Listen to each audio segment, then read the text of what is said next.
चिन्मय मिशनच्या अमृत महोत्सवी वर्षानिमित्त संपूर्ण भारतात चिन्मय अमृत यात्रा या अभिनव उपक्रमाचं आयोजन करण्यात आलंय.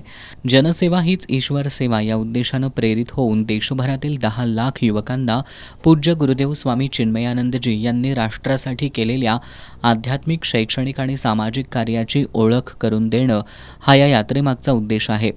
ही दिव्य अमृत यात्रा कोल्हापूर शहरात गुरुवारी 12 फेब्रुवारी रोजी सकाळी 9:30 वाजता जनता बाजार चौकात येणार आहे. चिन्मय मिशन कोल्हापूरचे प्रभारी स्वामी दत्तराजानंद यांनी पत्रकार बैठकीत ही माहिती दिली. ही शोभायात्रा श्रीराम विद्यालय राजारामपुरी मार्गे चिन्मय पुष्पांजलीपर्यंत पोहोचेल. शोभायात्रेनंतर सकाळी 11:30 वाजता देशभक्त रत्नापांना कुंभार कॉलेज ऑफ कॉमर्स इथं चिन्मय मिशन युवा केंद्राचे प्रमुख स्वामी अनुकूलानंदजी आणि स्वामी प्रत्यानंदजी महाविद्यालयीन विद्यार्थ्यांना संबोधित करणार आहेत.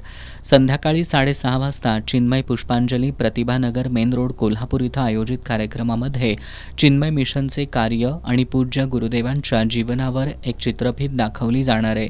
त्यानंतर IPS दीपक पांडे हे चिन्मय मिशन एक प्रेरणा या विषयावर व्याख्यान देणार आहेत. यासह विविध कार्यक्रमांचं आयोजन करण्यात आल्याचं स्वामी दत्तराजानंद यांनी सांगितलं. गुरुदेव स्वामी चिन्मयानंदजी यांच्या पादुका आणि त्यांच्या इतर स्मृतिचिन्हांसहित ही अमृत यात्रा 35,000 किलोमीटरचा प्रवास करून भारतातील सर्व चिन्मय मिशन केंद्रांना भेट देऊन ऑक्टोबर 2026 मध्ये नवी दिल्ली इथं पोहोचल्यानंतर या यात्रेचा समारोप होणार आहे. 23, 24, 25 ऑक्टोबर 2026 या 3 दिवशी नवी दिल्लीतील भारत मंडप इथं जागतिक स्तरावरील सर्व चिन्मय मिशन केंद्रांचा मेळावा होणार आहे.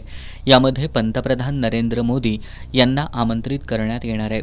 या पत्रकार परिषदेला चिन्मय मिशनचे अध्यक्ष हसमुखभाई शहा, स्नेहल कारंडे, विलास गंभीरे, अभय मगदूम आदी उपस्थित होते.